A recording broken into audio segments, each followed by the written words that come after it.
Part 1: Wind and Sand of the Desert.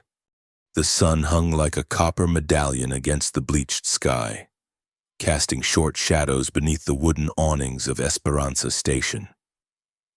Elias Rourke pulled his hat low over his weathered face as his horse's hooves kicked up small clouds of dust with each weary step. The gelding's flanks were slick with sweat, and Elias could feel his own shirt clinging to his back beneath the faded blue cavalry coat he still wore, though he'd left the army 3 years past. Esperanza Station squatted at the edge of the Sonoran Desert like a collection of sun-bleached bones. It was the kind of place where the railroad hadn't yet reached, where traders and drifters stopped to water their animals and trade what little they had for what little they needed. The buildings were adobe and weathered wood, their walls thick against the desert heat that could kill a man by noon if he wasn't careful. Elias had been riding for 2 days straight, following a rumor of work at a ranch 50 miles north. His money was nearly gone, reduced to a handful of silver coins that jingled softly in his vest pocket with each movement of his horse. The war had taught him many things, but none of them seemed particularly useful for making an honest living in peacetime. He dismounted at the trading post's hitching rail, his boots hitting the hard-packed earth with a soft thud. The gelding whickered gratefully and immediately lowered its head toward the water trough. Elias loosened the cinch and patted the animal's neck, feeling the salt crystals left by dried sweat. "Easy, boy," he murmured. "We'll rest here a spell." The interior of the trading post was mercifully cooler, though it carried the mixed odors of tobacco, leather, and unwashed bodies. A Mexican woman behind the counter looked up from her ledger as he entered, her dark eyes taking his measure with the practiced assessment of someone who'd seen too many desperate men pass through. "Water for my horse and something to eat," Elias said, placing 2 silver coins on the scarred wooden counter. She nodded and gestured toward a pot simmering over a small fire. "Beans and cornbread, coffee's extra. Just the food." Elias had learned to be careful with his remaining coins. As he waited, he became aware of voices drifting in from the back of the building. Men's voices, speaking in the casual tones that made his jaw tighten with recognition. He'd heard those same tones during the war, when soldiers discussed the distribution of rations or the assignment of duties, the bureaucratic language used to discuss things that were, at their core, deeply human. Curiosity and an old soldier's instinct for gathering information drew him toward the back door. Through the gap between the door and its frame, he could see a small courtyard where several men stood in a loose circle.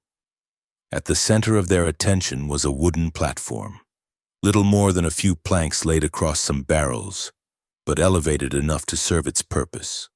Elias felt his stomach tighten as he realized what he was witnessing. On the platform stood a woman, her wrists bound with rope that had rubbed the skin raw. She was tall for a woman, perhaps 5.5 feet, with skin the color of coffee and cream. Her dress, once blue, was now faded and torn at the hem, stained with dust and something that might have been blood. But it was her face that struck him most forcefully. The set of her jaw, the way she held her head high despite her circumstances, and most of all, her eyes. They burned with a fierce intelligence and an unbroken spirit that the rope around her wrists could not diminish. "Now this one here," one of the men was saying, a heavy-set fellow with a beard stained yellow from tobacco. "She's got some learning, can read and cipher from what I'm told. Course, that might be more trouble than it's worth, depending on what work you got for her." Another man, thin and sharp-featured like a hawk, walked around the platform with the air of someone examining livestock. She looked strong enough. How old? Maybe 25, 26, still got good years in her. Elias felt his hands clench into fists. He'd seen many terrible things during the war, but this casual discussion of another human being's worth made his stomach turn. The woman's eyes swept over the assembled men with what he recognized as a soldier's assessment of potential threats and escape routes. When her gaze briefly met his through the crack in the door, he saw a flicker of something. Not hope, exactly, but acknowledgement. She had noticed him, catalogued him as another element in her situation. "What's the asking price?" The hawk-faced man had stopped directly in front of her. $200. She's worth every penny and good with her hands. Never been sick a day. And like I said, she's got book learning. The woman spoke then, her voice clear and steady despite her circumstances. "I can speak for myself." The tobacco-stained man backhanded her casually, as if swatting a fly. "You'll speak when spoken to." She didn't cry out, didn't even step back. A thin line of blood appeared at the corner of her mouth, but her eyes never left the hawk-faced man's face. If anything, her expression grew more defiant. "See what I mean about the learning being trouble?" the seller said with a harsh laugh. "But she can be taught her place." Elias had to force himself to remain still. Every instinct screamed at him to burst through that door, to plant his fist in the tobacco-stained man's face and cut the woman free. But he was one man against four, and his Colt held only 6 bullets. Getting himself killed would help no one. The hawk-faced man was shaking his head. "Too much trouble and too much money. I can get 2 good field hands for what you're asking for one difficult woman." "Your loss, friend. I got another buyer interested anyway. Fellow name of Briggs. He's got work for someone with her particular qualities." At the mention of that name, Elias saw the woman's composure crack slightly. It was barely perceptible, a small tightening around her eyes, but he caught it. She knew the name, and it frightened her. The negotiations continued for several more minutes, but Elias's attention was fixed on the woman. He found himself memorizing details, the way she favored her left foot slightly, suggesting an old injury, the careful way she held her shoulders, protecting ribs that might be bruised, the intelligence in her dark eyes as she listened to every word, filing away information. When one of the men asked her a question in Spanish, she answered fluently, her accent suggesting education rather than casual familiarity with the language. The men seemed surprised by her linguistic ability, and Elias saw her realize immediately that she'd revealed more than she'd intended. "Well, I'll be," the tobacco-stained man said. "Didn't know you spoke Mexican too. That'll add to your value for sure." The woman said nothing, but Elias could see her berating herself silently for the slip. Eventually, the potential buyers drifted away, leaving only the seller and one other man, presumably a guard or assistant. They began discussing arrangements for moving her, their voices dropping too low for Elias to hear clearly. But he caught enough to understand that she would be gone by morning, transported to this Briggs fellow who apparently had particular uses for educated women. Elias backed away from the door and returned to the counter, where his beans and cornbread waited, grown cold during his eavesdropping. The Mexican woman gave him a knowing look. "You saw," she said quietly. It wasn't a question. Elias nodded, not trusting his voice.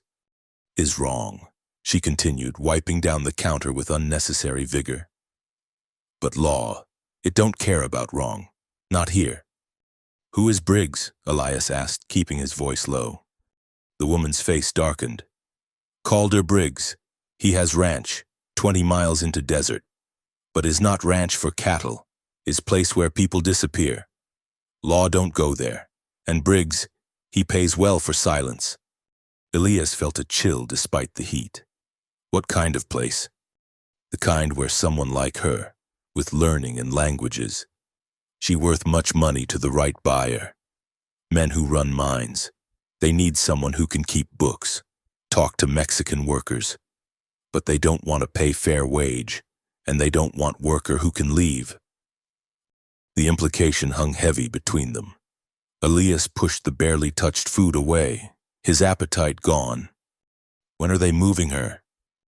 Dawn. Briggs, he sends wagon tonight. Elias pulled out his remaining coins and placed them on the counter. I need supplies, whatever this will buy, and information about the roads north. The woman studied his face for a long moment. You thinking to do something foolish, senor? Maybe, but I've done foolish things before. She sighed and gathered up the coins. My husband, he knows desert. He can tell you about waterholes, about safe places to rest. But senor, Briggs, he has many men, and they know desert better than you. I'll take my chances.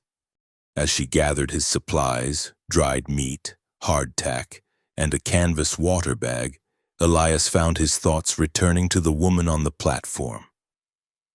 There had been something in her eyes when she looked at him, a flash of recognition that transcended their brief eye contact. It was the look of one soldier acknowledging another, the recognition of someone who had learned to survive by their wits and determination. He'd failed too many people during the war, had watched too many good soldiers die while he lived. The guilt of those failures had driven him west, away from the familiar landscapes that held too many ghosts.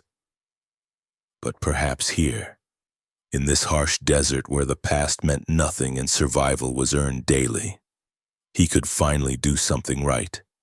The woman finished packing his supplies and handed him the bundle. Senor, she said quietly, if you are determined to do this thing, remember, desert kills more men than bullets, and Briggs, he knows this. Elias nodded and shouldered his pack. Thank you for the warning.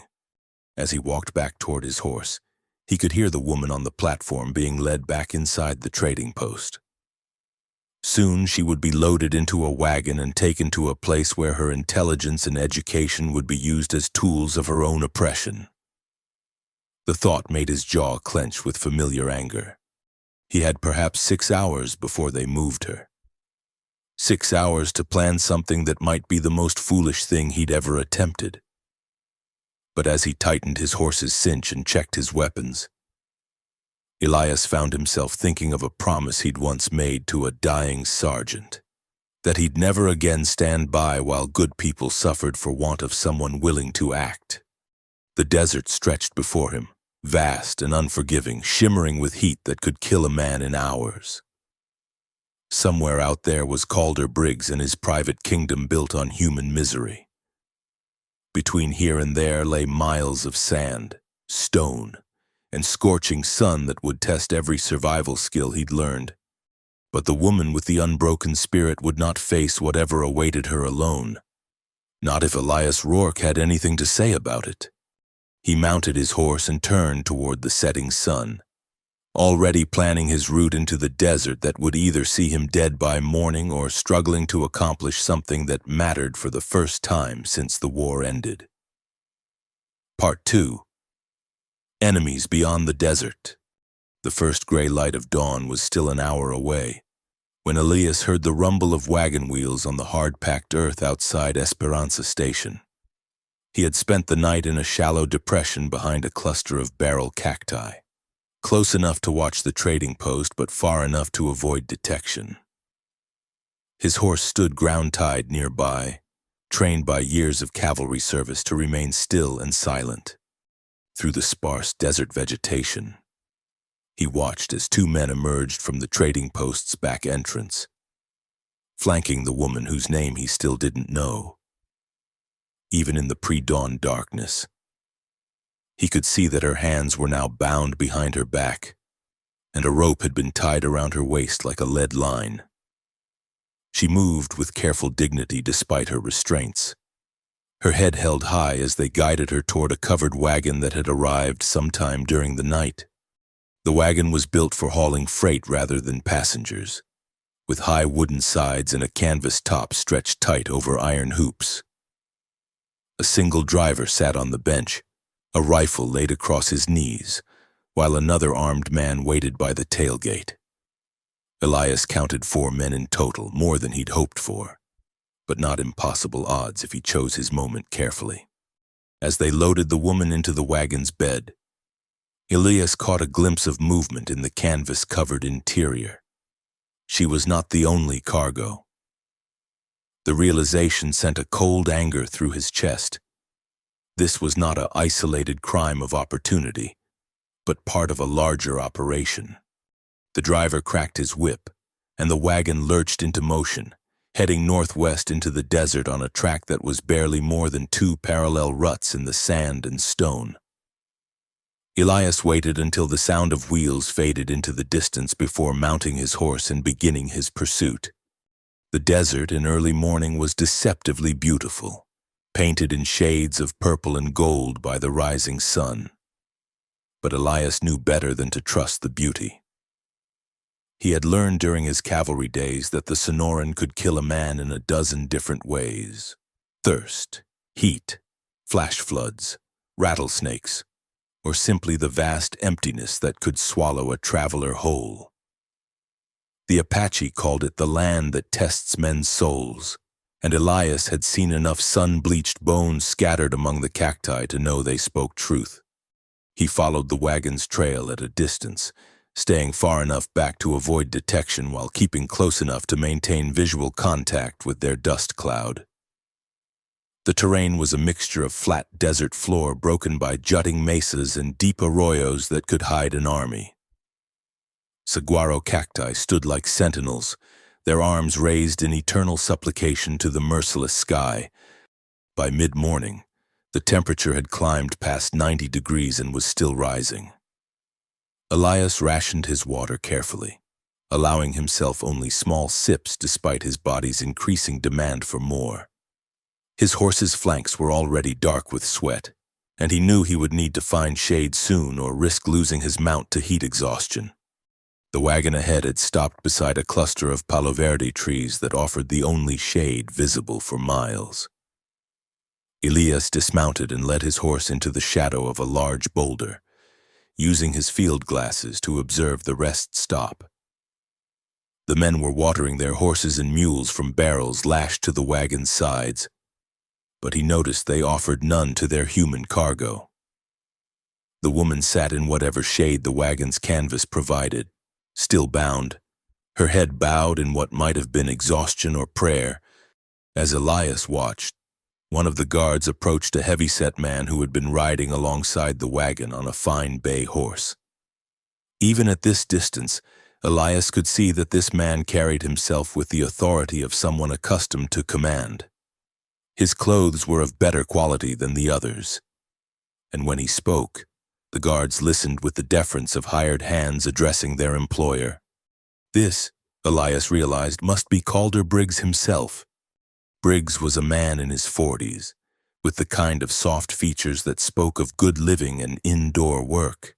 His beard was neatly trimmed, and even in the desert heat, his white shirt appeared relatively clean.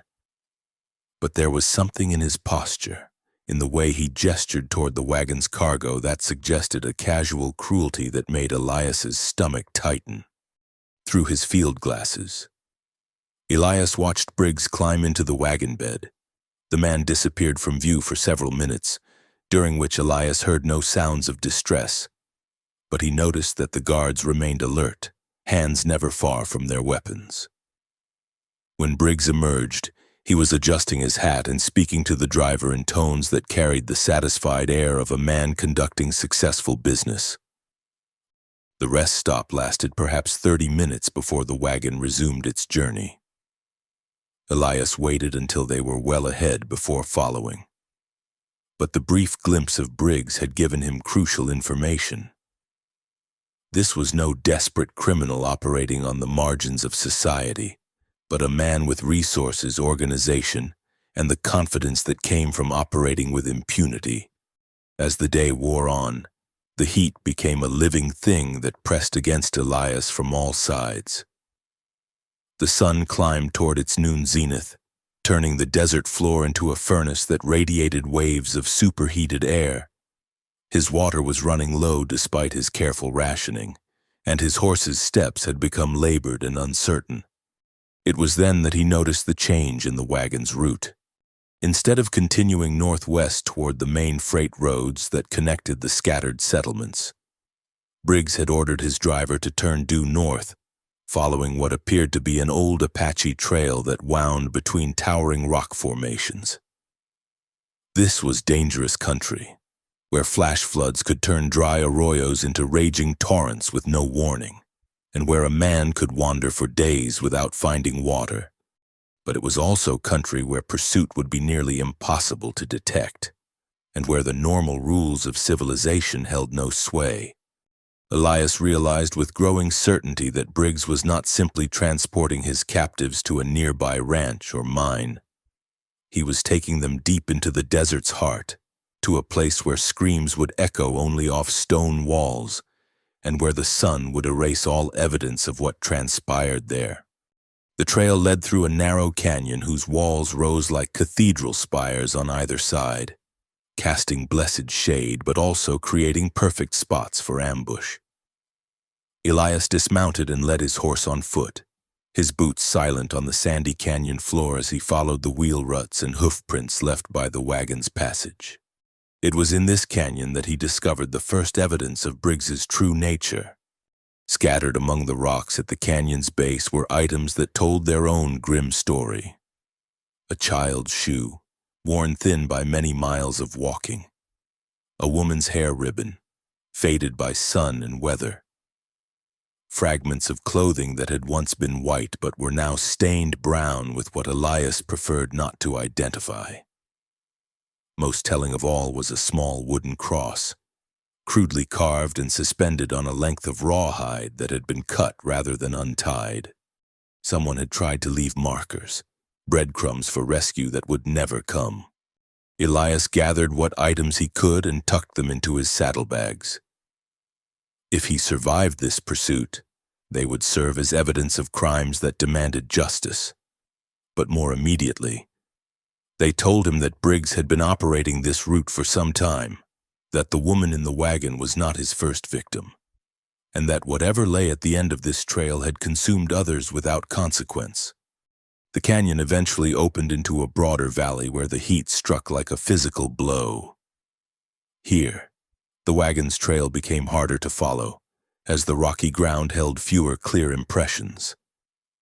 But Elias had learned tracking from Apache scouts during his army days, and he could read the subtle signs. A disturbed pebble here, a scuff mark on stone there, the faint depression where a wheel had passed. It was near noon when disaster struck. Elias's horse, already suffering from the heat and exertion, suddenly stumbled and went to its knees. The animal tried gamely to rise but collapsed again, its breathing rapid and shallow, foam flecking its muzzle, heat exhaustion, possibly heat stroke. Without immediate intervention, the horse would die within the hour. Elias used half of his remaining water to cool the animal's head and neck, then rigged a shade shelter using his bedroll and rifle as supports. The horse needed rest and coolness, but providing both would cost Elias precious time. Every minute he delayed allowed Briggs to extend his lead, to move his captives further into the desert where rescue would become impossible. But without his horse, Elias would be afoot in country that could kill a man before sunset. He was faced with the kind of choice that had haunted his dreams since the war. Sacrifice the immediate to serve the greater good, or preserve what he could and accept the consequences of partial failure. As he knelt beside his suffering horse, applying what crude veterinary knowledge he possessed, Elias became aware that he was not alone in the valley. Smoke rose from a hidden source beyond a ridge of red stone, too thin and controlled to be a wildfire, too isolated to be from any settlement marked on his mental map of the region. Someone else was out here, someone with water and fire and the confidence to advertise their presence with smoke. It might be Briggs's destination, or it might be salvation. Either way, it represented the only chance he had of continuing his pursuit. Elias made his decision. He stripped his horse of saddle and bridle, leaving only a rope halter, then drove the animal into the deepest shade he could find. If the horse survived until evening, the cooler air might allow it to recover enough to make its way back toward water. If not, at least it would die in relative comfort rather than collapsing under saddle on the burning sand, taking only his rifle, pistol, and the last of his water. Elias set out on foot toward the source of the smoke. Each step sent heat through the soles of his boots, and within minutes his shirt was soaked with sweat that evaporated almost instantly in the dry air. The sun hung overhead like a malevolent eye, and he could feel his lips beginning to crack despite his careful sipping of water. But with each labored step, his resolve hardened into something approaching certainty.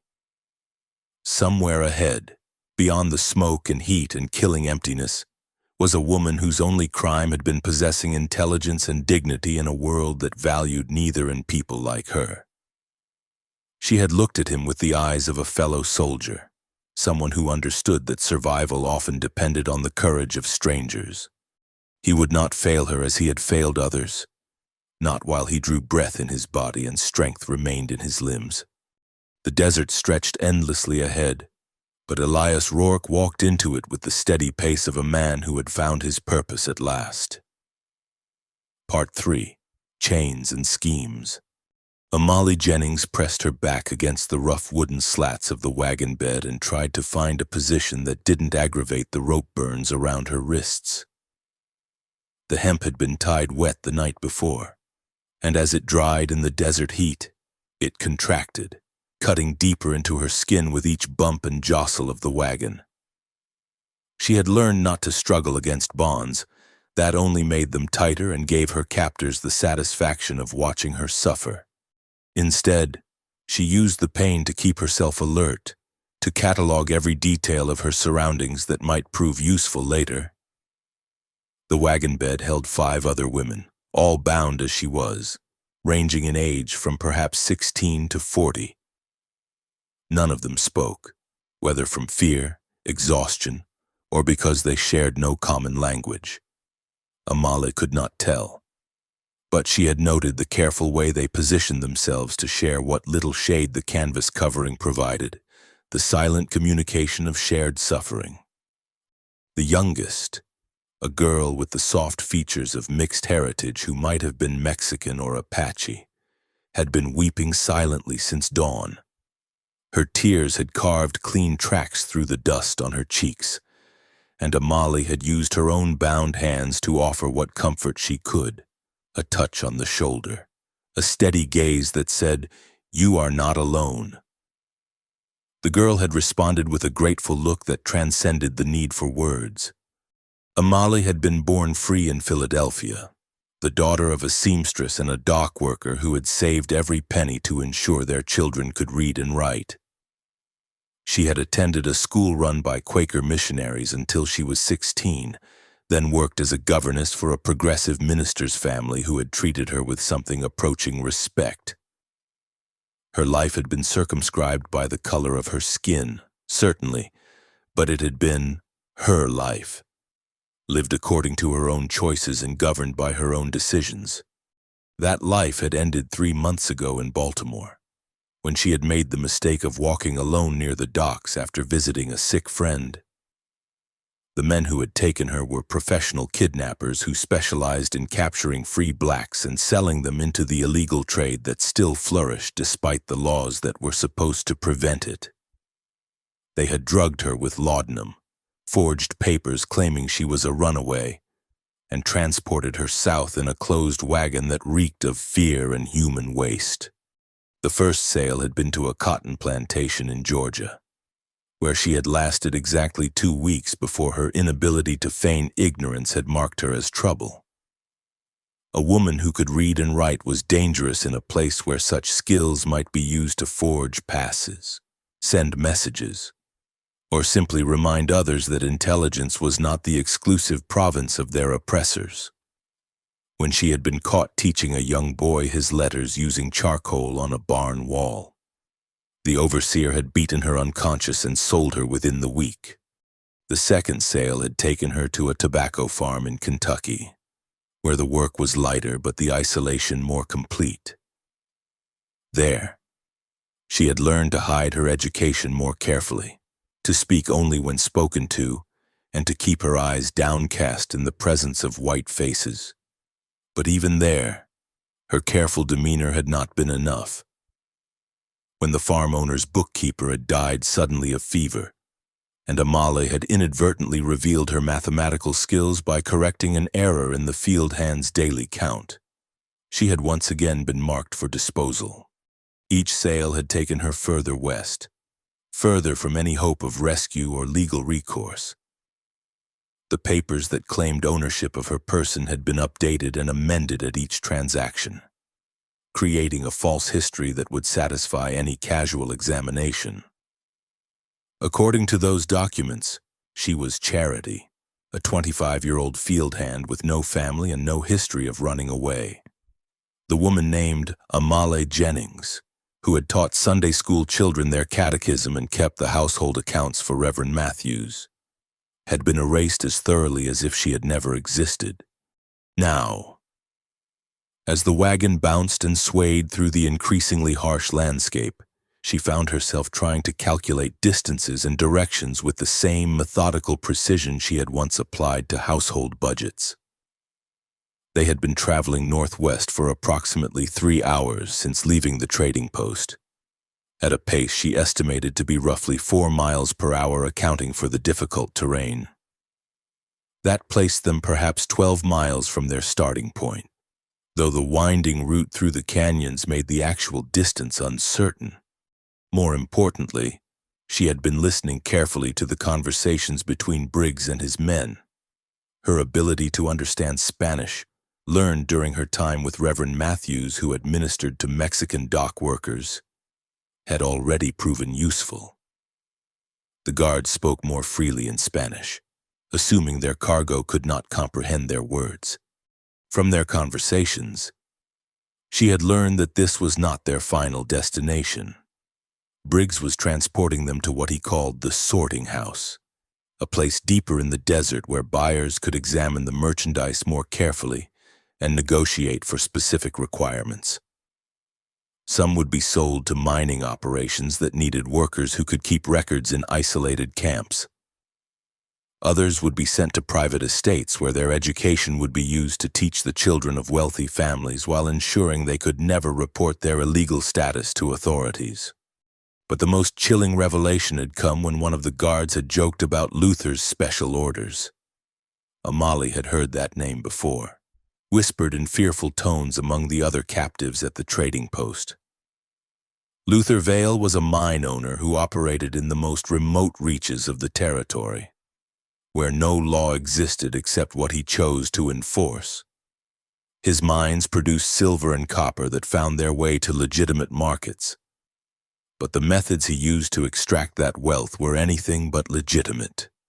According to the guard's casual commentary, Vale had requested educated women for his operation, not to work in the mines themselves, but to manage the complex logistics of an operation that relied on forced labor. Someone who could keep accurate records, communicate with suppliers, and maintain the careful bookkeeping that kept such an enterprise profitable while avoiding official scrutiny. The guard had laughed as he described how previous women had learned their place in Vale's employ, and the sound had made Amale's blood run cold. She understood now why the mention of Briggs's name at the trading post had struck her with such immediate fear. He was not simply a dealer in human misery, but a specialist who provided particular services to clients with particular needs. As the wagon climbed a steep incline, Amale used the change in angle to shift her position and study their captors more carefully. Besides Briggs himself, there were 3 guards. The driver was a weather-beaten man named Carson who seemed competent but not particularly intelligent. He followed orders without question and showed no personal interest in the cargo beyond ensuring it arrived undamaged. The second guard, riding alongside the wagon on a dun-colored horse, was younger and more volatile. He called himself Jake and had the nervous energy of someone who enjoyed causing pain but lacked the discipline to do so strategically. He was the one who had struck the Mexican girl when she had asked for water, and Amale had marked him as the most immediately dangerous of their captors. But it was the third guard who concerned her most.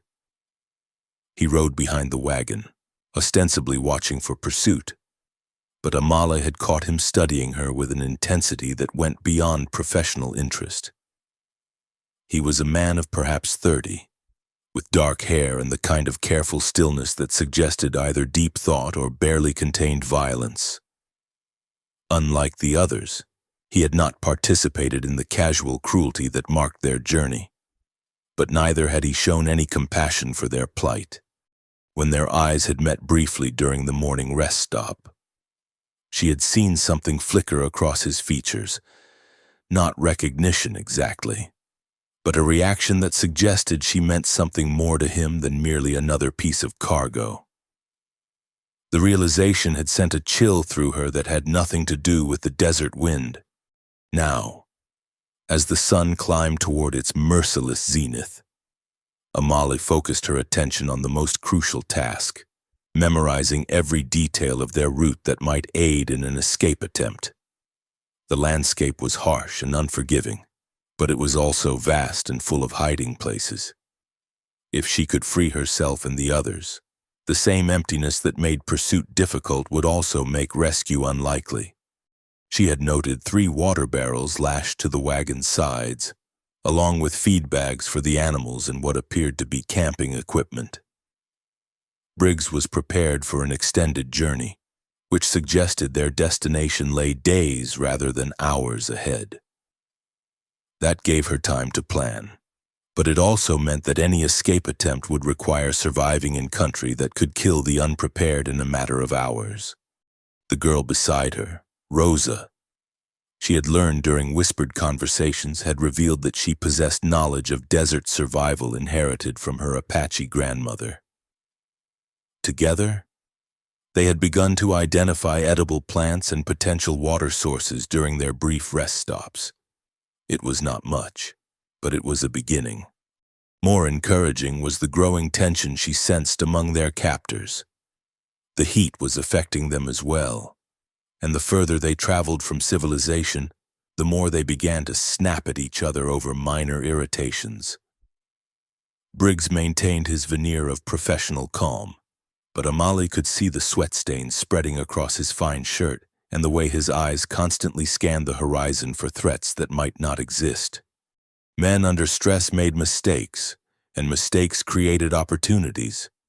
As the wagon crested a ridge and began its descent into another sun-baked valley, Amale allowed herself a moment of fierce satisfaction. Her captors had made one crucial error in their assessment of her value. They believed that her education was an asset they could exploit. But they had failed to consider that the same intelligence that made her valuable also made her dangerous. She had been observing, calculating, and planning since the moment of her capture. Now, as the desert stretched endlessly before them, she began to refine those plans into something approaching hope. The third guard, the one whose attention concerned her, had dropped back again, ostensibly to watch their back trail. But Amale had noticed that his vigilance coincided with the moments when Briggs climbed into the wagon bed to inspect the merchandise. During those inspections, the guard positioned himself where he could not see what transpired in the wagon's interior, and his jaw tightened with what might have been controlled anger. It was a small thing, but in her circumstances, small things assumed enormous significance. If there was dissent among her captors, it might be exploited. If one of them harbored doubts about their mission, he might be turned. And if the guard's reaction stemmed from some personal knowledge of her situation rather than simple distaste for Briggs's methods, Amale filed the observation away with all the others, building a mental map of personalities and weaknesses that might yet serve her purpose. She had survived 3 months of captivity by being smarter than her captors expected and more observant than they realized. She would survive this as well, and when the opportunity came, she would be ready to act. The desert might be vast and merciless, but it held no more dangers than the civilized world that had allowed her to be stolen from her life and sold like livestock. At least in the desert, the threats were honest, and intelligence counted for more than the color of one's skin. Somewhere behind them, dust rose in a thin column that might have been wind or might have been a lone rider. Amale had noticed it an hour ago and watched as it maintained a steady distance, neither gaining nor falling behind. The guards had not yet spotted it, focused as they were on the trail ahead in their own discomfort.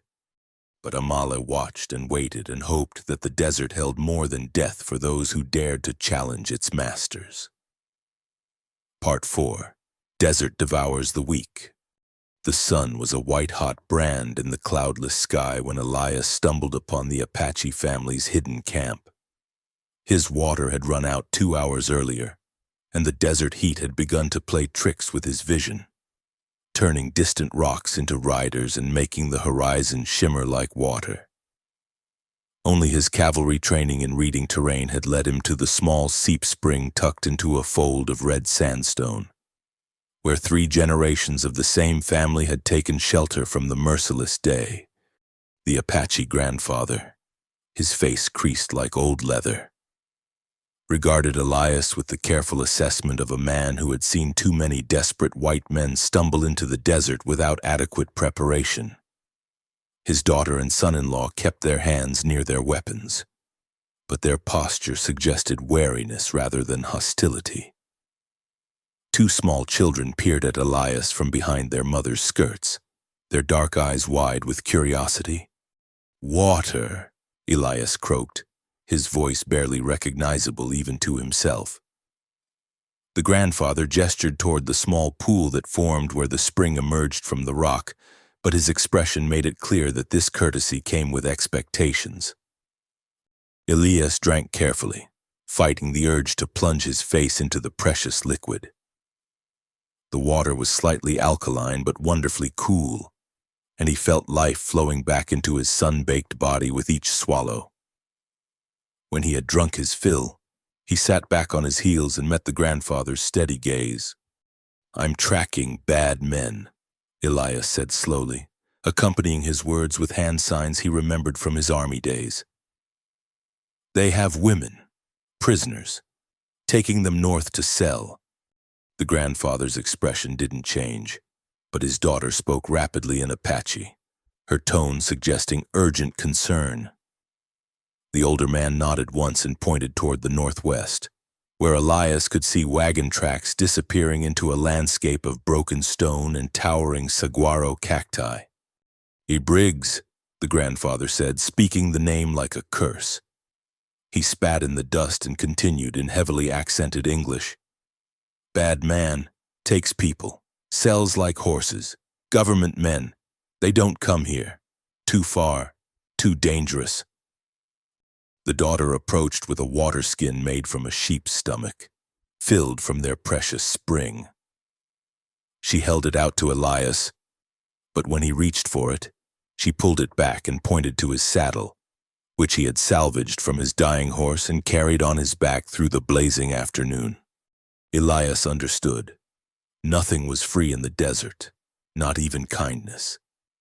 He examined his gear with new eyes, looking for something that might equal the value of water in this harsh country. His rifle was too valuable to trade, and his pistol likewise. But his cavalry saddle was well made, with brass fittings and leather that would last for years if properly maintained. The trade was completed with nods and gestures. The Apache family would keep the saddle, and Elias would take enough water to continue his pursuit. But as he prepared to leave, the grandfather caught his arm and spoke urgently to his son-in-law, who disappeared into the small shelter they had constructed from branches and canvas. The younger man returned carrying a bundle wrapped in oiled cloth. Inside was dried meat, parched corn, and most precious of all, a small bag of salt. The grandfather pressed these into Elias's hands with a serious expression. Briggs has many men, the old warrior said. Desert kills more than bullets. You go alone, you die before you find them. I have to try, Elias replied. The women, they don't deserve what's waiting for them. The grandfather studied him for a long moment, then called his daughter over. After a brief conversation in Apache, she pointed toward a distinctive rock formation that rose like a castle from the desert floor perhaps 5 miles to the northwest. There, she said in careful English. Old mine, no good now. Water bad, makes sick. But Briggs, he uses it. Wagon stops there tonight, maybe tomorrow. You wait, watch, learn before you act. She traced a route in the dust with her finger, showing him a path that would bring him to the abandoned mine from the south, where tumbled rocks would provide concealment. It would add hours to his journey, but it would also give him the high ground and the element of surprise. As Elias prepared to leave, the grandfather spoke one final time. Woman with the learning, he said. She is strong, stronger than Briggs knows. You help her. Maybe she helps you. The words puzzled Elias until he realized that the Apache must have encountered Briggs's operation before. Perhaps had seen other captives passing through their territory. The thought that Amali had somehow made an impression on these desert people, even while bound and helpless in a wagon, spoke to the strength of character he had glimpsed in her eyes. Elias set out again as the sun began its descent toward the western mountains, following the route the Apache woman had traced. The additional water allowed him to maintain a steady pace despite the heat, and the dried meat gave him energy he hadn't realized he'd lost. But most valuable of all was the knowledge that he was not entirely alone in this pursuit. The abandoned mine sat in a natural amphitheater surrounded by vertical cliffs that glowed red in the afternoon sun. From his position on the southern rim, Elias could see why Briggs had chosen this place as a way station. The mine entrance offered shelter from the sun, and a small stream emerged from the rock face before disappearing again into the desert floor. More importantly, the location was easily defensible, with only 2 approaches that wouldn't require technical climbing skills. Through his field glasses, Elias could see that the mine had been abandoned for good reason. The wooden structures around the entrance were collapsing, and the water that emerged from the depths had an unnatural blue-green tint that spoke of copper contamination. But desperate people could make do with tainted water if necessary, and the shelter would be welcome after a day in the open desert. As the sun touched the western horizon, Elias heard the sound he had been waiting for, the distant rumble of wagon wheels on stone. He pressed himself flat against the rocks and watched as Briggs's party emerged from a narrow canyon that provided the only practical approach from the southeast. The wagon looked smaller from his elevated position, but Elias could see the human cargo huddled in its bed, their forms indistinct in the gathering dusk. Briggs rode alongside, his fine clothes now dusty and stained with sweat, while his 3 guards maintained their positions around the vehicle. Even at this distance, Elias could sense the fatigue that had settled over the group like a heavy blanket. They made camp with the efficiency of men who had performed this routine many times before. The wagon was positioned near the mine entrance to take advantage of the shelter, while the guards established a perimeter that would make any approach difficult. A small fire was built using dried wood that had been carried in the wagon. Nothing was left to chance in Briggs's operation. As darkness fell, Elias began his careful descent from the rim. The rock face was treacherous in the moonlight, and one misplaced step would send him tumbling to his death on the stones below. But he had learned rock climbing during mountain campaigns against the Apache, and his hands and feet found purchase on ledges that seemed impossibly narrow. It took him nearly 2 hours to work his way down to a position where he could observe the camp closely. He settled into a crevice in the rock wall, perhaps 50 yards from the fire, and prepared to wait and watch for an opportunity. What he saw through his field glasses made his jaw clench with controlled anger. The women had been removed from the wagon and chained to a length of iron cable that had been stretched between two sturdy posts driven into the ground. They sat in a line like animals in a stable, their faces turned away from the fire's light. None of them had been given food or water since arriving at the camp. Briggs sat on a folding chair near the fire, eating from a plate of beans and salt pork while reviewing what appeared to be a ledger book.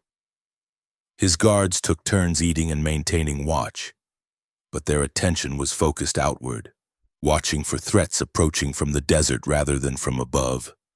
It was during the changing of the guard that Elias observed something that gave him hope.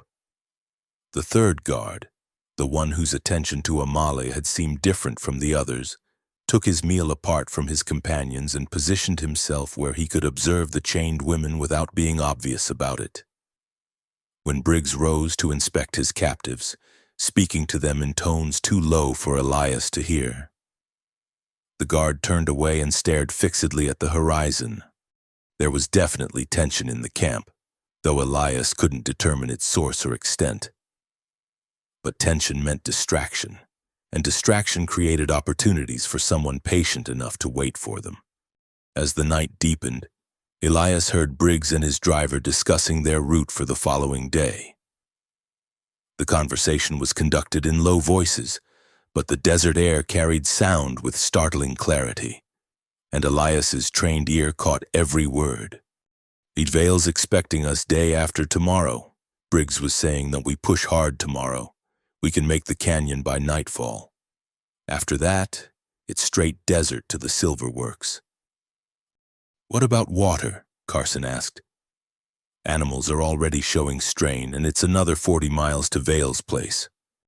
There's a hidden spring in the canyon. Apache used to use it before we cleared them out, enough to top off our barrels and rest the stock." The casual reference to clearing out the Apache made Elias's hands tighten on his rifle. He had seen the results of such clearances during his army service. Entire families murdered for the crime of existing in country that white men wanted to exploit. The fact that Briggs spoke of it so casually revealed the depth of his callousness, but the conversation also provided crucial intelligence. Vale's silver operation lay 40 miles north of the canyon Briggs mentioned, and the hidden spring meant the wagon would stop at a known location where Elias might be able to mount a rescue attempt. He began to formulate a plan that would require precise timing and no small amount of luck. Near midnight, as the camp settled into the rhythm of sleeping men and watchful guards, Elias observed something that changed everything. The third guard, the one whose behavior had puzzled him, rose from his position and walked casually toward the chained women. At first, Elias assumed the man intended some form of abuse, and his hand moved instinctively to his rifle. Instead, the guard knelt beside Amale and spoke to her in whispers too low to carry. Elias watched through his field glasses as the man used a small knife to adjust her bonds, not cutting them, but loosening them enough to restore circulation to her hands. He performed the same service for 2 other women before returning to his post. It was a small kindness, easily overlooked by the other guards, but it confirmed Elias's growing suspicion that Briggs's operation might not be as unified as it appeared. Whether the guard's motivation was personal conscience or something more specific, his actions suggested a weakness in their defenses that might be exploited. As dawn approached, bringing with it another day of crushing heat and merciless sun, Elias began his careful retreat to higher ground. He had learned what he needed to know: the route Briggs planned to take, the location where they would next stop for water, and most importantly, the fact that he might not be entirely alone in his desire to free the captives. The desert had tested him severely, stripping away everything but his essential purpose. His horse was gone. His comfortable assumptions about the ease of rescue had been burned away by the sun, and his body had been pushed to the edge of its endurance. But he had survived, he had learned, and he had found reasons for hope in the most unlikely places. Tomorrow would bring new challenges and greater dangers. But tonight Elias allowed himself to believe that justice might yet prevail in this harsh land where law meant nothing and mercy was measured in drops of precious water. The stars wheeled overhead in their ancient patterns, indifferent to human suffering but bearing silent witness to one man's determination to prove that some things mattered more than survival itself. Part 5. Nightfire and Opportunity. The wind began as a whisper just after sunset, carrying with it the scent of distant rain and the promise of a storm that might never come. Amale felt it first as a cooling touch against her sunburned skin, then as a growing restlessness among the animals. The mules stamped and shifted in their traces while the guards' horses turned their heads toward the darkening sky with the nervous energy of creatures who sensed change coming.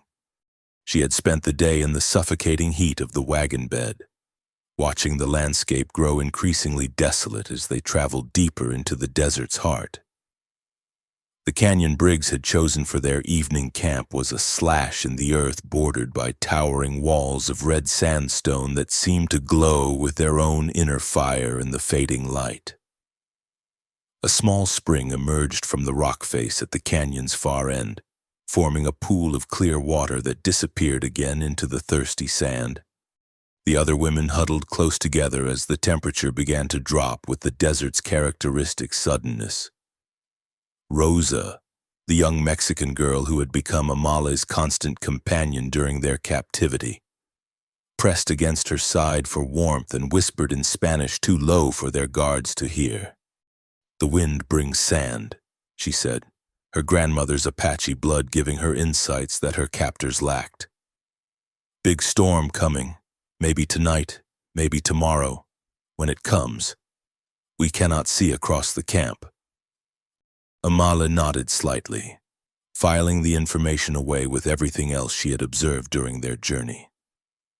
The third guard, the one Rosa had quietly identified as being called Thomas, had taken the first watch and positioned himself where he could observe both approaches to the canyon while keeping the chained women in his peripheral vision.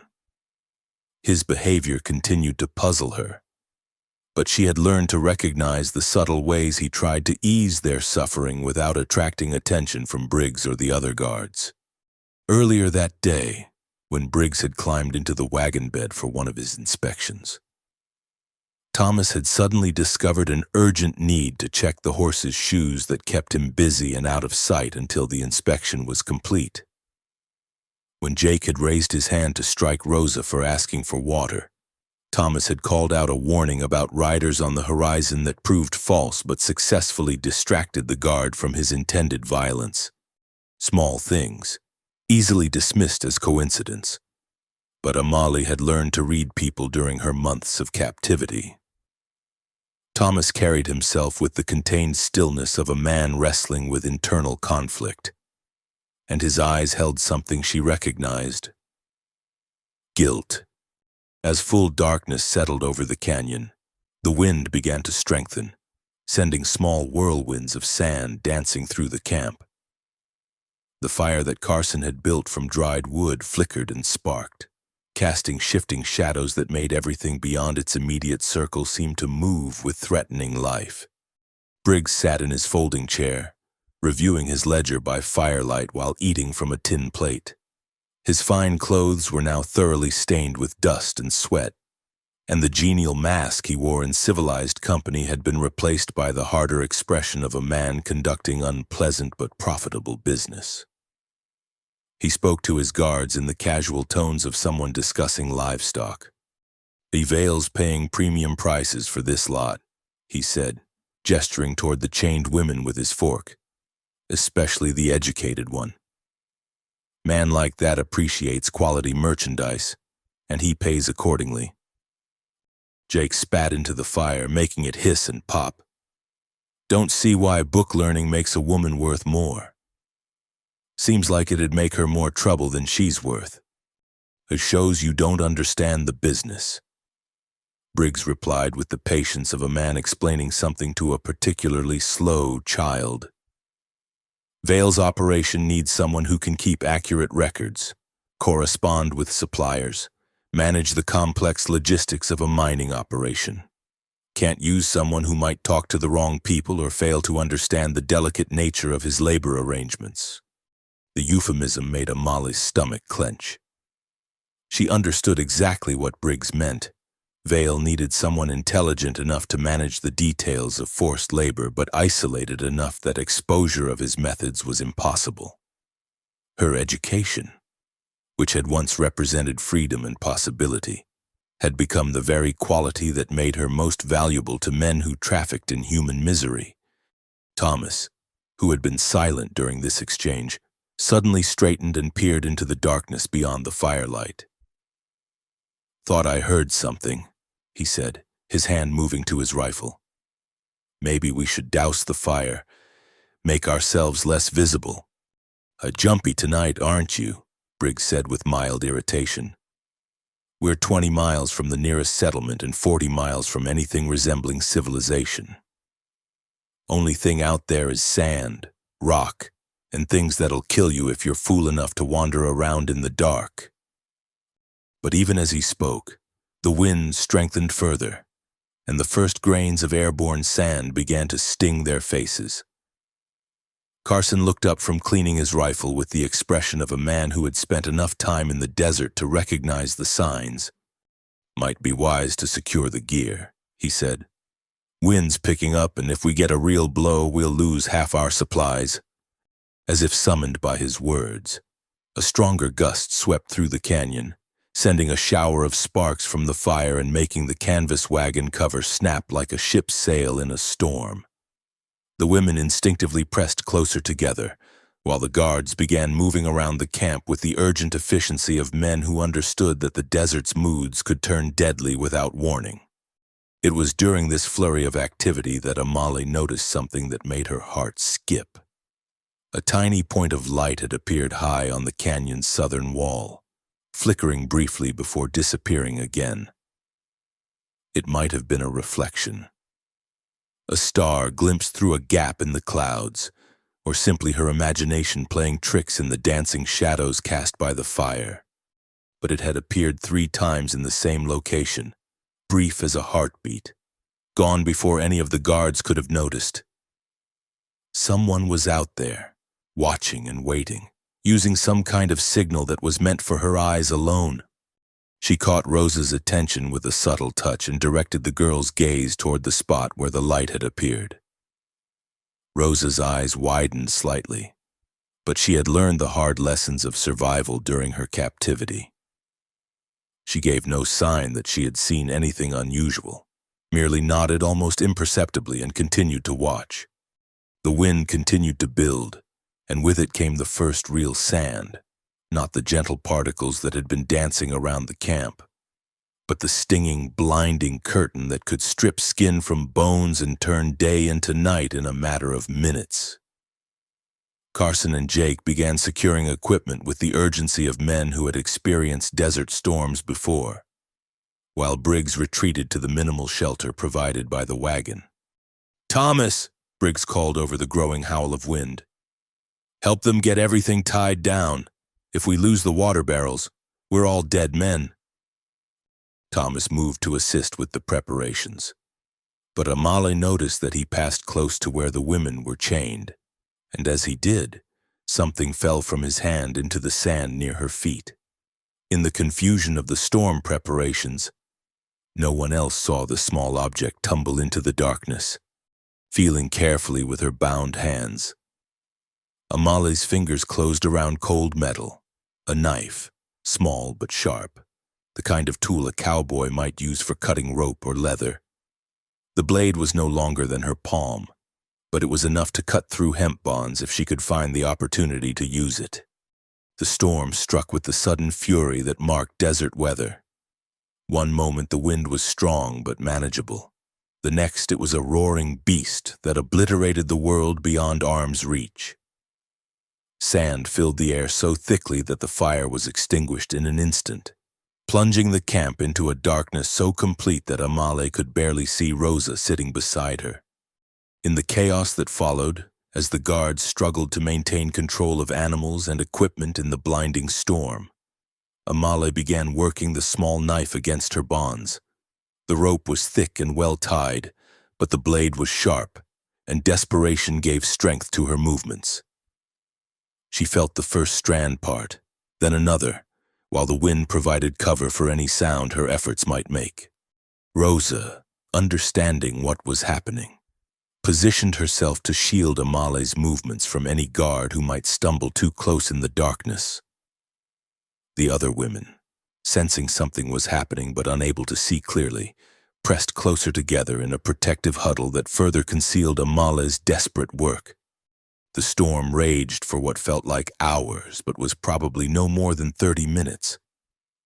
When it finally began to subside, leaving the camp buried under a fine layer of sand and the participants coughing and spitting grit, Amale had managed to cut through most of her bonds. Only a few strands held her wrists, and she could feel them loosening with each careful movement. The guards emerged from whatever shelter they had found, looking like desert spirits, their faces masked with sand and their eyes red from the stinging particles. Carson immediately began checking on the animals, while Jake cursed steadily as he tried to rekindle the fire with wood that had been scattered by the wind. It was Thomas who first noticed that something was wrong. "Where's Briggs?"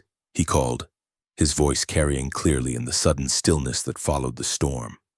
They found their leader near the wagon, semi-conscious and partially buried under a pile of equipment that had been torn loose by the wind. A water barrel had struck him in the head during the storm's fury, leaving him dazed and bleeding from a gash above his left eye. Carson and Jake pulled him free and propped him against the wagon wheel, but it was clear that their leader would not be giving orders for some time. "What do we do now?" Jake asked, his voice carrying a note of uncertainty that had not been there before. Without Briggs's commanding presence, the guards seemed unsure of their authority and purpose. "We continue the mission," Thomas said firmly. "Vale's expecting delivery day after tomorrow. We can't afford delays." But as he spoke, Amale saw him glance toward the canyon walls with an expression that suggested he was thinking about more than their schedule. The storm had changed the dynamics of their situation in ways that went beyond the simple inconvenience of an injured leader. In the confusion of tending to Briggs and cleaning up the storm damage, none of the guards noticed that the chain holding the women had been partially buried under shifting sand, or that some of the metal stakes securing it had been loosened by the wind. More importantly, they failed to observe that one of their captives was no longer truly bound, held in place only by her own careful positioning and the protective presence of her fellow prisoners. As the guards worked to restore order to their camp, Amale caught Rosa's eye and saw understanding pass between them. The storm had given them an opportunity, but it would have to be seized quickly before their captors realized how much the situation had changed. High above them on the canyon wall, she was certain she saw the tiny signal light flicker once more before disappearing into the star-filled desert night. Someone was still out there, still watching, and perhaps still hoping to help. The question now was whether they could survive long enough to discover who their mysterious guardian might be, and whether his intentions matched their desperate need for freedom. The desert had tested them all with wind and sand and blinding fury, but it had also provided something precious: hope disguised as chaos, and opportunity hidden in the heart of the storm. Part 6. Confrontation. Under burning sun, dawn came like a furnace door opening, the sun rising blood-red through the dust that still hung in the air from the previous night's storm. Elias had spent the dark hours working his way down from the canyon rim, using the chaos of the sandstorm to mask his approach. Now he crouched behind a tumbled pile of boulders no more than 30 yards from Briggs's camp, his rifle ready and his heart hammering against his ribs. The storm had changed everything. What had been a well-organized operation under firm leadership was now a collection of confused men trying to restore order while their leader sat propped against a wagon wheel, his head wrapped in a bloody bandage and his eyes unfocused. More importantly, Elias could see that the women's restraints had been compromised by the wind and shifting sand. Through his field glasses, he watched Amala position herself carefully among the other captives, her movements suggesting that her bonds were no longer secure. The young Mexican girl beside her, Rosa, he had heard one of the guards call her, kept glancing toward the canyon walls with the alertness of someone who knew rescue might be coming. Carson was the first to notice the tracks. The storm had scoured the canyon floor clean in some places while depositing fresh sand in others, creating a canvas that clearly showed the prints of a man's boots leading from the southern wall toward their camp. The trail disappeared where the sand was too disturbed to hold clear impressions, but it was enough to send alarm through the remaining guards. "Someone's been here," Carson announced, his voice tight with tension. "During the storm, tracks lead right up to the camp perimeter." Jake spun around, his hand dropping to his pistol as he scanned the canyon walls. "How many? Where are they now?" "Can't tell. Storm wiped out most of the sign, but someone was close enough to touch our gear if they'd wanted to." Thomas, who had been checking the horse's condition after their ordeal in the storm, straightened and followed the tracks with his eyes. When his gaze reached the boulder pile where Elias was hidden, it lingered for just a moment longer than seemed natural before moving on. "I could be Apache," Thomas said, his voice carrying no conviction. "They know this country better than anyone. Might have been curious about the strangers in their territory. Apache don't leave tracks where white men can find them," Carson replied grimly. This was someone who wanted us to know they'd been here, someone sending a message. Briggs stirred against the wagon wheel, his hand rising unsteadily to the bandage around his head. When he spoke, his words were slurred but coherent enough to send ice through Elias's veins. "Check the merchandise," Briggs mumbled. Make sure they're all accounted for." Jake moved toward the women with the mechanical compliance of a man following orders he didn't question. It was then that Elias realized his window of opportunity was closing rapidly. Once they discovered that Amali's bonds had been cut, the guards would be alert for any rescue attempt. He had to act now, before their advantage disappeared entirely. The plan that formed in his mind was desperate and relied heavily on timing, but the storm had given him one crucial element: distraction. The camp was still in disarray. Equipment scattered and the guards' attention divided between multiple concerns.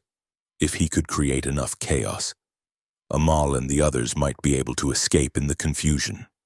Elias counted his remaining cartridges, 8 rounds in his rifle and 6 in his Colt revolver. 14 shots to free 6 women and deal with 3 armed guards plus a wounded but dangerous leader. The mathematics were not encouraging, but mathematics had never accounted for determination, surprise, and the desperate courage of people fighting for their freedom. He waited until Jake was kneeling beside the chain that held the women, his attention focused on examining their restraints. Carson had moved to the far side of camp to continue tracking the mysterious footprints, while Thomas remained with the horses near the spring. The positioning was as good as Elias was likely to get. His first shot took Jake in the shoulder, spinning the guard around and sending him tumbling into the sand with a cry of pain and surprise. The report echoed off the canyon walls like thunder, and immediately the camp erupted into shouting and scrambling figures diving for cover. "Up there!" Carson shouted, pointing toward Elias's position. "South wall, behind the rocks." A rifle bullet spanged off the boulder inches from Elias's head, sending stone chips flying. He rolled to a new position and fired again, this time aiming for Carson, who had taken cover behind the wagon. The shot missed, but it sent the guard scrambling for better protection and bought Elias precious seconds. Through the chaos, he saw Amale surge to her feet, her severed bonds falling away as she helped Rosa do the same. The other women, understanding that their moment of liberation had arrived, began working frantically to free themselves from the loosened chain that held them. "The keys," Amale shouted to Rosa in Spanish, "in Briggs's pocket." But Jake, despite his wounded shoulder, had recovered enough to level his pistol at the escaping women. "Nobody moves," he bellowed, blood streaming down his arm. "First one takes another step gets a bullet." It was Thomas who changed everything.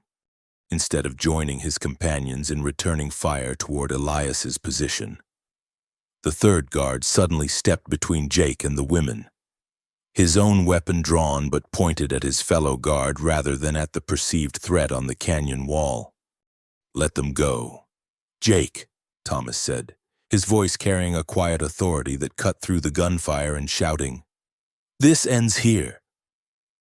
Jake's face twisted with confusion and rage. "What the hell are you doing, Thomas? Briggs is paying us good money." Briggs is paying us blood money," Thomas interrupted, "and I'm done with it." The truth hit Elias like a physical blow. Thomas wasn't just conflicted about their mission. He was actively working against it. The loosened bonds, the dropped knife, the careful positioning during Briggs's inspections. It had all been deliberate sabotage from within. Carson, caught between two threats, swung his rifle back and forth uncertainly. "Thomas, you've lost your mind. Put down that gun and help us deal with whoever's shooting at us." "The man shooting at us is trying to do the right thing," Thomas replied steadily. "Same as I should have done weeks ago." Briggs, despite his head injury, had managed to draw his own pistol and was attempting to aim it at Thomas with shaking hands. "You betraying son of a," he mumbled, his words thick with pain and fury. Elias used the distraction to work his way closer, moving from boulder to boulder while the guard's attention was divided. He could see Amale and Rosa freeing the last of the women from their restraints, but they were still trapped in the open ground of the canyon floor with armed men between them and any escape route. The standoff might have continued indefinitely. But the desert itself intervened. A rumbling sound began to build from the depths of the canyon, starting as a barely perceptible vibration and growing rapidly into something that made the ground shake beneath their feet. "Flash flood," Carson screamed, his voice cracking with terror. "The storm last night, it's coming down from the mountains." Elias had seen flash floods before during his cavalry service. They appeared without warning in desert country, walls of water and debris that could sweep away everything in their path. The spring that fed this canyon was fed by a watershed that covered hundreds of square miles, and the previous night's storm had dumped enormous amounts of water into the system. The sound grew louder, like an approaching freight train, and suddenly everyone in the canyon understood that their human conflicts were insignificant compared to the natural force bearing down on them. Guards and captives alike began scrambling for higher ground, their weapons forgotten in the face of a threat that respected no boundaries of law or lawlessness. "The horses!" Thomas shouted. But it was already too late. The animals, sensing the approaching danger with instincts sharper than human perception, had broken free of their tethers and were racing toward the canyon mouth in a thunder of hooves. Elias saw Amale grab Rosa's hand and begin running toward the eastern wall, where a narrow ledge might provide safety above the floodline. The other women followed, their months of captivity not having diminished their survival instincts. Behind them, Briggs struggled to his feet while his guards faced the terrible choice between saving themselves and maintaining control over their now valueless cargo. The wall of water appeared around the canyon's bend like a brown monster, carrying with it the debris of its destructive passage, trees, rocks, the carcass of some unfortunate animal, all tumbled together in a roaring mass that filled the canyon from wall to wall. Jake, still clutching his wounded shoulder, made one last desperate attempt to assert control. He raised his pistol toward the fleeing women, perhaps thinking to reclaim them even in the face of disaster. But Thomas was faster. His shot took Jake's center mass, dropping the wounded guard into the sand just as the floodwaters reached him. Carson, seeing his companion fall and the water bearing down on them all, threw down his rifle and began climbing the canyon wall with the desperate strength of a man who knew death was seconds behind him. Briggs, still dazed from his head injury, was slower to react. Thomas grabbed the injured leader under the arms and began dragging him toward higher ground, loyalty or simple human decency overcoming his disgust for the man's crimes. Elias reached the eastern ledge just as the flood struck the canyon floor. The water was 6 feet deep and moving with the force of a locomotive, sweeping away everything that had been their camp, wagon, supplies, weapons, the chain that had held the women prisoner. In seconds, all evidence of Briggs's operation disappeared beneath the brown torrent. He found himself on a narrow shelf of rock alongside Amala, Rosa, and the 4 other women who had survived their captivity. They pressed against the canyon wall as spray from the raging flood below soaked them with muddy water. But they were alive, and for the first time in months, they were free. Across the canyon on the western wall, Elias could see Carson clinging to a similar ledge, while Thomas struggled to keep the semi-conscious Briggs from falling into the torrent. Jake's body had disappeared beneath the waters, along with any hope of continuing their human trafficking operation. The flood raged for nearly an hour before beginning to subside, leaving behind a canyon floor scoured clean and transformed into something unrecognizable. When the water finally receded enough to allow movement, Elias found himself looking across 20 yards of muddy ground at Thomas, who still supported his injured employer despite everything that had happened. "Why?" Elias called across the distance. "Why did you help them?" Thomas was quiet for a long moment before answering. "Because she saved my sister's life once," he said, nodding toward Amale. "In Baltimore, 3 years ago, my sister Mary was dying of fever, and this woman, this lady, she nursed her through it when no one else would help a poor Irish family." Amale stared across the canyon, recognition dawning in her eyes. "Mary Sullivan," she said softly. "Sweet child with red hair and the biggest blue eyes. I remember. She lived because of your kindness," Thomas replied. "When I saw you in that wagon, knew what Briggs planned for you, I couldn't let it happen, not to you." The sun climbed higher, painting the canyon walls with light that seemed to celebrate their survival and freedom. But Elias knew their trials were far from over. They were still deep in the desert, without horses, supplies, or clear knowledge of which direction led to safety. Yet as he looked at the woman whose courage had sparked this desperate rescue, he felt something he hadn't experienced since the war ended, the satisfaction of having done something that mattered, something right. The desert had tested them all with flood and fire, but they had emerged alive and free. Whatever came next, they would face it together. Part 7. The Last Town. 3 days of walking through the merciless desert had reduced their small band to sunburned, exhausted shadows of themselves. Elias led the way, using his cavalry training to navigate by the stars and find what little water existed in this harsh country. Behind him, Amale walked with the steady determination of someone who had endured months of captivity and would not be broken by mere physical hardship. Rosa and the other women, Sarah, a seamstress from Kentucky, Martha, a teacher from Missouri, Catherine, a minister's daughter from Ohio, and Elizabeth, whose past remained her own secret, followed with the grim perseverance of people who understood that stopping meant death. Thomas brought up the rear, supporting the still injured Briggs, whose head wound had left him prone to dizzy spells and episodes of confused rambling. The former guard's decision to help had likely saved all their lives during the flash flood, but his presence created a tension that hung over the group like the desert heat. Carson had not been seen since the flood. Whether he had perished in the waters or escaped on his own remained unknown.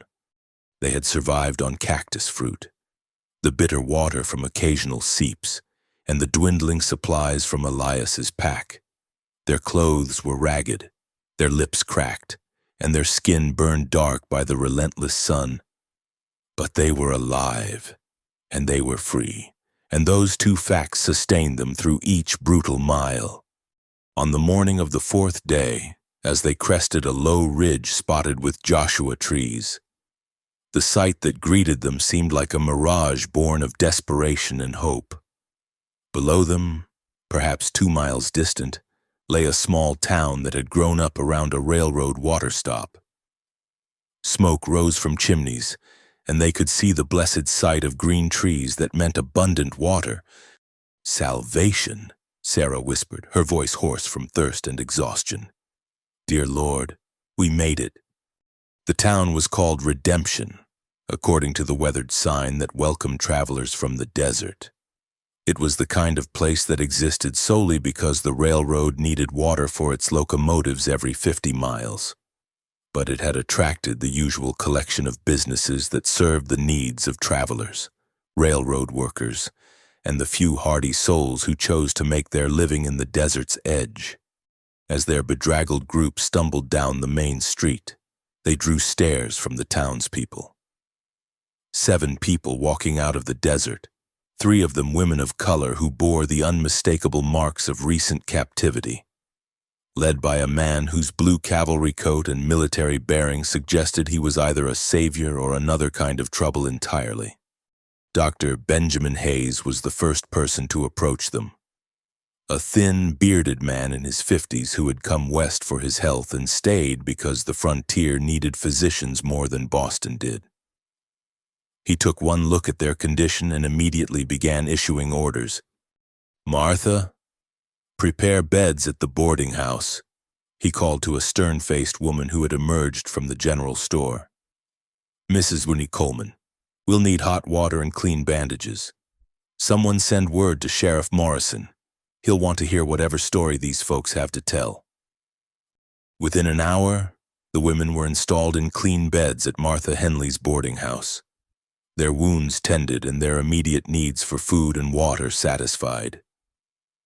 Elias found himself in Dr. Hayes's office, submitting to having his various cuts and scrapes cleaned while giving his account of the rescue to Sheriff James Morrison, a competent-looking man who had spent 20 years keeping peace in places where peace was always a temporary condition. "E. Calder Briggs," Morrison said when Elias finished his story. "Been wondering when someone would finally catch up with that snake. We've had reports for months about people disappearing along the desert routes, but never enough evidence to justify sending men into that country." "What about Thomas?" Elias asked. "He helped save us all. Doesn't seem right to charge him with the same crimes as Briggs." Morrison considered this, his weathered fingers drumming against his desk. "Man makes his own choices about which side of right he wants to stand on. Sounds like your friend Thomas chose correctly when it mattered most. We'll take that into account. The legal questions would take time to resolve, but the immediate human needs were more pressing." The women had been given clean clothes donated by the townspeople, and Dr. Hayes pronounced them all suffering from exhaustion and exposure but essentially healthy. More importantly, they were beginning to remember what it felt like to be treated as human beings rather than cargo. It was Amali who surprised everyone by insisting on helping Dr. Hayes with his afternoon rounds. When a railroad worker was brought in with a badly crushed hand, she assisted with the surgery using medical knowledge she had acquired during her time with Reverend Matthew's family. Her calm competence and gentle manner with patients quickly earned the respect of both the doctor and the townspeople who witnessed her skill. "Where did you learn to do that?" Dr. Hayes asked as they finished setting the bones in the injured man's hand. Reverend Matthew's wife was trained as a nurse before her marriage, Amalia explained. "She taught me basic medical care so I could help tend to the poor families in their congregation. I never imagined it would prove so useful." By evening, word had spread through Redemption about the remarkable woman who had emerged from the desert with medical skills and a gentle touch.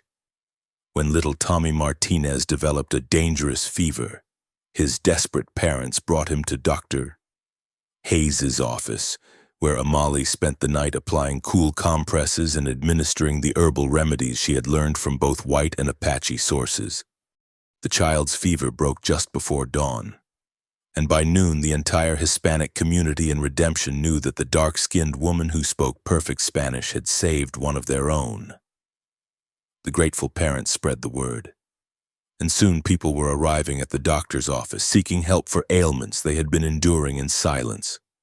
It was during this impromptu medical clinic that Marcus Webb found them. Webb owned the largest cattle ranch in the territory, a sprawling operation that employed dozens of cowboys, maintained trading relationships with Mexican suppliers, and required the kind of complex bookkeeping that most ranch owners preferred to leave to others. He was a practical man who judged people by their capabilities rather than their circumstances, and what he had observed of Amalia's medical skills, linguistic abilities, and natural authority had impressed him greatly. "Miss Jennings," he said, approaching her as she finished bandaging a vaquero's injured arm, "I wonder if I might have a word with you." They spoke privately in Dr. Hayes's office while Elias waited outside, trying not to eavesdrop but unable to suppress his growing concern about what the rancher might be proposing. When they emerged 20 minutes later, Amalia's expression was thoughtful but unreadable. "Mr. Webb has offered me employment," she said simply, "managing the medical care for his workers and handling correspondence with his Mexican business partners. He's also offered positions to any of the other women who wish to stay." It was a generous offer, perhaps more generous than they had any right to expect. Webb was willing to provide housing, fair wages, and most importantly, legal protection under the employment of a respected member of the community. For women who had been stolen from their lives and trafficked across the country, it represented a chance to rebuild something approaching normalcy. But Elias could see the calculation in Amalia's eyes, the careful assessment of a woman who had learned not to trust easily. She was weighing not just the immediate benefits of Webb's offer, but the longer-term implications of accepting dependence on another man's goodwill, however well-intentioned. "What about you?" she asked Elias. "Webb's offered you work as well, head of ranch security. Says a man with your military experience would be valuable in dealing with rustlers and border troubles." The offer was tempting. After months of drifting from one temporary job to another, the prospect of steady employment and a chance to use his skills for constructive purposes held obvious appeal. More than that, it would allow him to remain near Amalia, to continue the partnership that had begun during their desperate flight through the desert. But even as he considered the possibility, Elias could hear the sound of approaching hoofbeats from the street outside. Through the window, he could see a dust cloud on the eastern horizon that suggested riders approaching at speed.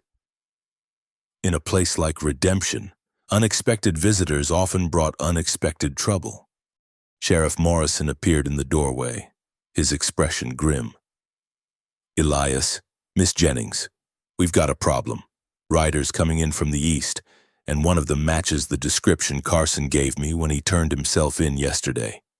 The news hit like a physical blow. Carson had survived the flood and made his way to the territorial capital, where he had apparently told a different version of events than the one Elias had provided. According to Morrison, Carson had painted himself as a legitimate businessman whose operation had been attacked by bandits, with Briggs as another victim rather than the architect of their crimes. "He's got papers," Morrison continued. "Bills of sale, transport permits, all stamped with official seals. Claims you folks are escaped property and he's here to recover what's rightfully his." The legal complexities were staggering. In a territory where the rule of law was often more aspiration than reality, and where official documents carried weight regardless of their legitimacy, Carson's version of events might well prevail. Even if the truth eventually emerged, it could take months or years to resolve, and by then the damage would be done. "How long do we have?" Amali asked, her voice steady despite the implications of Morrison's news. "Maybe an hour before they reach town. After that—" Morrison shrugged helplessly. "I can hold them off for a while, demand to see their paperwork, insist on following proper procedures. But if their documents look legitimate, I don't have legal grounds to refuse them." The choice they faced was stark: accept Webb's protection and hope that local politics would shield them from Carson's claims, or flee once again into the desert that had already tested them so severely. Either option carried enormous risks, but staying meant placing their fate in the hands of others, while running meant taking control of their own destiny. However uncertain that destiny might be, Elias looked at Amala, seeing in her eyes the same calculation he was making. They had come too far and endured too much to surrender their freedom to legal technicalities and forged documents. But the desert between Redemption and the nearest large town was even more hostile than the country they had already crossed. And this time they would be pursued by men who knew the territory and had legal authority behind their actions. "We can't stay," Amali said finally. "Whatever documents Carson has, however legitimate they appear, accepting Webb's protection makes us dependent on his continued goodwill and political influence. We've learned too much about how easily such protections can disappear." Webb, who had been listening to this exchange with growing concern, stepped forward. "Miss Jennings, I give you my word as a gentleman that no harm will come to you or your companions while you're under my protection. My ranch is large enough to make pursuit difficult, and I have sufficient influence to ensure that any legal challenges are resolved fairly." It was a generous offer from a decent man, but Amali shook her head. "Mr. Webb, I appreciate your kindness more than I can express, but I've spent too many months being owned by men who considered themselves gentlemen to ever again place my fate entirely in another person's hands, no matter how honorable their intentions." The sound of approaching horses was growing louder, and through the window they could see the first riders appearing at the edge of town. Carson rode at their head, flanked by territorial marshals whose uniforms and official bearing lent credibility to whatever story he had told. The moment of decision had arrived, and with it the recognition that their trials were far from over. They had escaped one form of captivity only to face the possibility of another.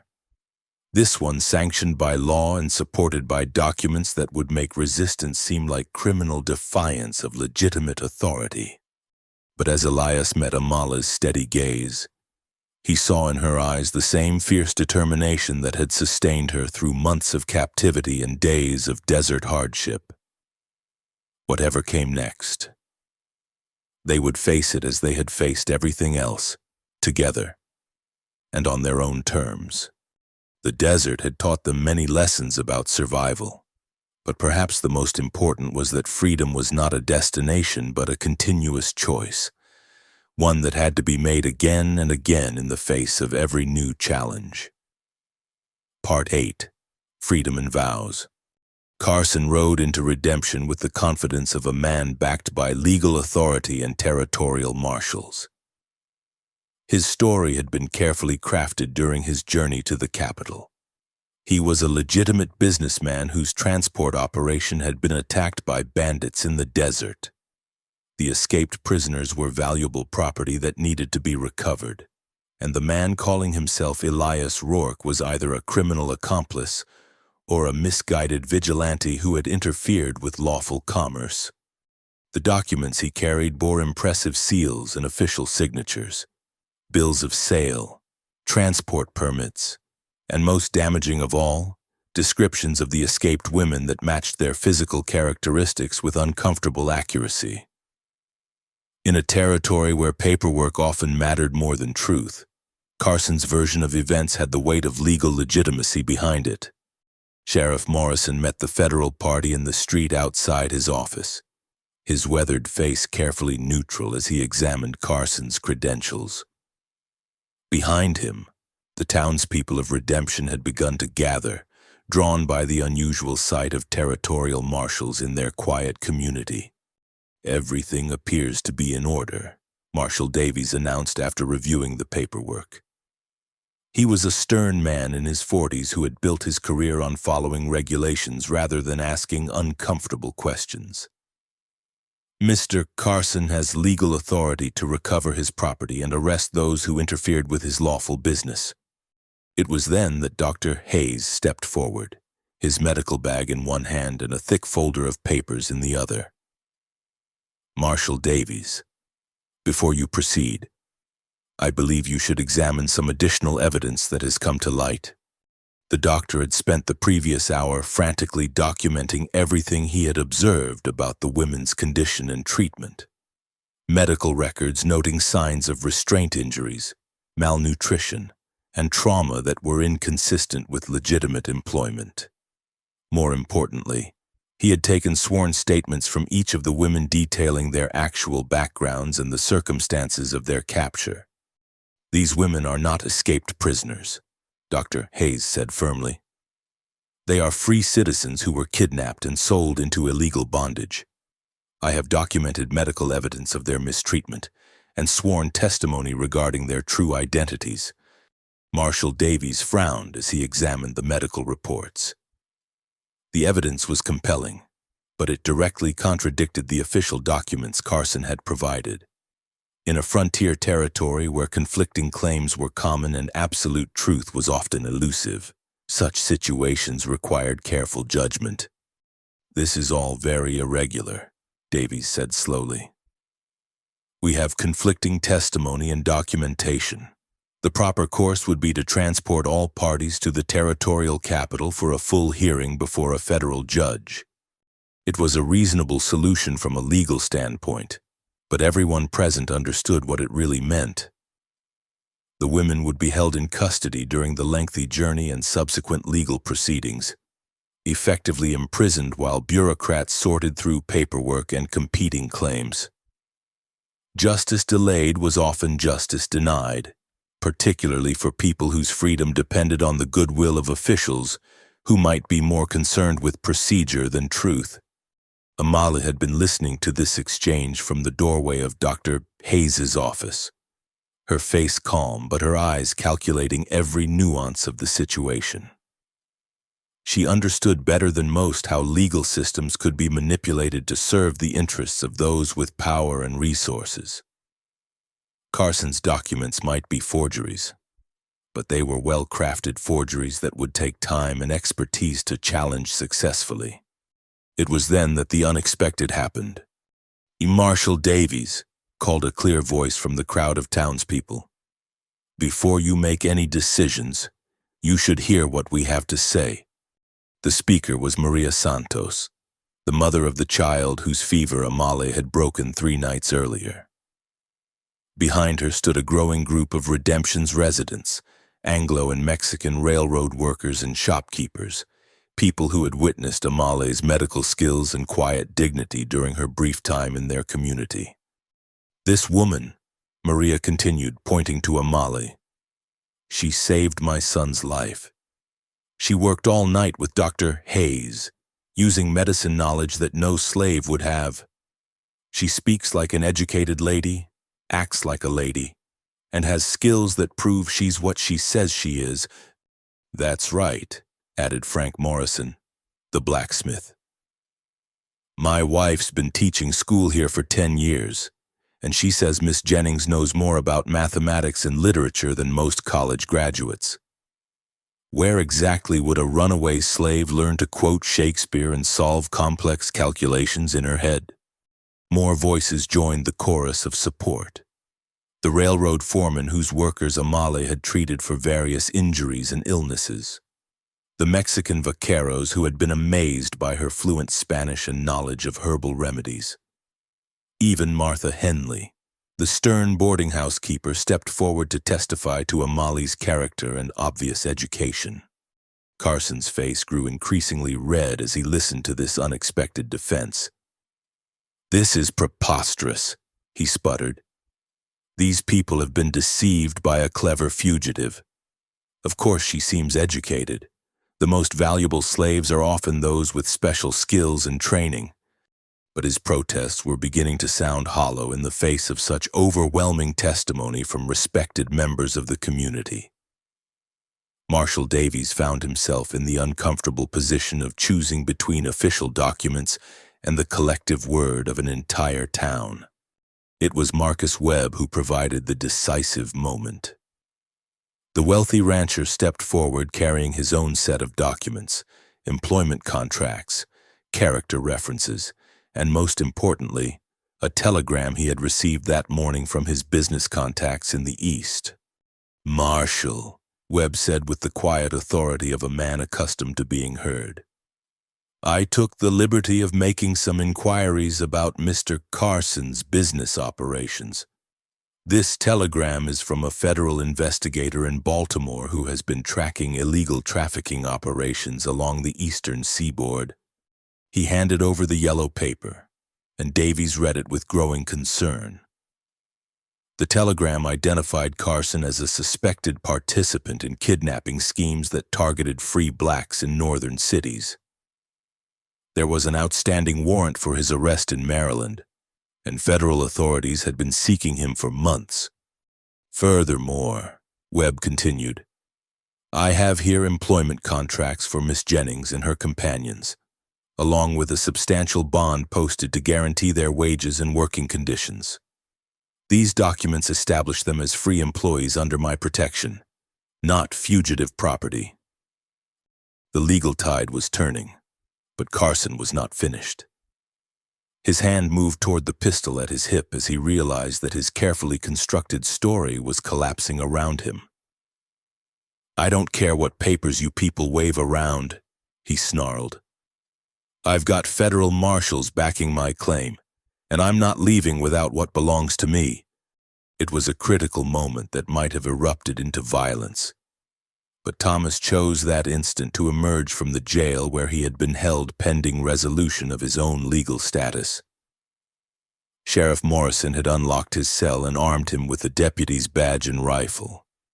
Recognizing that the former guard's testimony would be crucial in exposing Carson's crimes, "Aye, Carson," Thomas called out, his voice carrying clearly across the street. "I was there. I saw everything. The kidnapping, the forged papers, the sales to illegal buyers. I've already given Sheriff Morrison a complete statement about Briggs's operation and your part in it." Carson spun toward his former associate, his face twisted with rage and desperation. "You traitorous bastard, after everything Briggs paid you—" "Briggs paid me blood money," Thomas interrupted, "and I'm done pretending it was anything else." The confrontation might have escalated further, but Marshall Davies had heard enough. The weight of evidence against Carson was overwhelming, and his threatening behavior toward federal officers was rapidly undermining any credibility his documents might have possessed. "Mr. Carson," Davies said formally, "you are under arrest on suspicion of kidnapping, human trafficking, and interfering with federal officers in the performance of their duties. Marshall Foster, place him in custody." The arrest happened quickly. Carson's protest drowned out by the approving murmur of the crowd.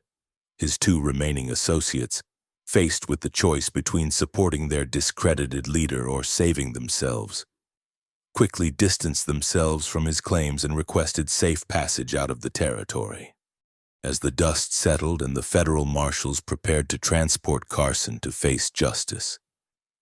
The people of Redemption began to disperse, returning to their daily lives but carrying with them the satisfaction of having stood up for what was right. They had witnessed something rare in frontier communities, a moment when ordinary people had chosen to defend justice over convenience, truth over official authority. Dr. Hayes approached Amal as she stood watching Carson's departure. "The offer still stands," he said quietly. "I could use a skilled assistant, and this community could benefit from your medical knowledge." Amale smiled, but shook her head. "Thank you, doctor, but I think it's time for me to reclaim my own life rather than building a new one in the shadow of what was taken from me." She turned to find Elias waiting nearby, his expression patient but hopeful. During the legal proceedings, they had spoken only briefly about their future plans, but the understanding between them had grown deeper through their shared trials. "I've been thinking," Elias said carefully, "about what comes next. I know you want to return east, to reclaim your identity and perhaps find what remains of your old life." "I do," Amala replied. "But I've also learned that home isn't always a place you return to. Sometimes it's something you build with people who understand what you've survived." The proposal that followed was not the romantic declaration of dime novels, but something deeper and more practical. Two people who had tested each other in the crucible of the desert, who had proven their courage and commitment when everything was at stake. They understood that love built on shared hardship and mutual respect was stronger than any passion based on prettier circumstances. "We could go east together," Elias suggested. "I have enough saved to get us to Philadelphia, and with your medical skills and my military experience, we could build something worthwhile. Not because you need protection, but because we work well together." Amala considered this, her eyes studying the face of the man who had risked everything to free strangers in the desert. "And if I say yes, it won't be because I need rescuing. It will be because I choose to build a life with someone who sees me as an equal partner." "I wouldn't want it any other way," Elias replied. The wedding took place 3 days later in Redemption's small church, with Dr. Hayes officiating and the entire community in attendance. It was a celebration not just of marriage, but of justice prevailed and freedom defended. Rosa served as maid of honor, her young face bright with joy at seeing the woman who had protected her through their darkest hours find happiness at last. Webb provided a wagon and supplies for the journey east, along with letters of introduction to business contacts who could help them establish themselves in Philadelphia. The other women chose their own paths, some accepting employment with Webb, others using their newfound freedom to seek family members from whom they had been separated. As Elias and Amale prepared to leave Redemption, they stood together at the edge of town, looking back at the desert that had tested them so severely. The harsh landscape that had nearly killed them had also forged them into something stronger than either had been alone. "No regrets?" Elias asked, his hand finding hers. "None," Amale replied firmly. "The desert taught us what we were capable of surviving. Now let's see what we can build together." They climbed onto the wagon seat and turned toward the rising sun, toward a future they would write together with their own hands. Behind them, the desert stretched to the horizon, indifferent to human dreams but witness to the truth that freedom was not a gift to be given, but a choice to be made again and again by those brave enough to claim it. The road ahead was long and uncertain, but they faced it together. Two people who had learned that the strongest bonds were forged not in comfort, but in the crucible of shared struggle and mutual respect. They had crossed the desert to find each other, and now they would cross the continent to build a life worthy of what they had endured to achieve it.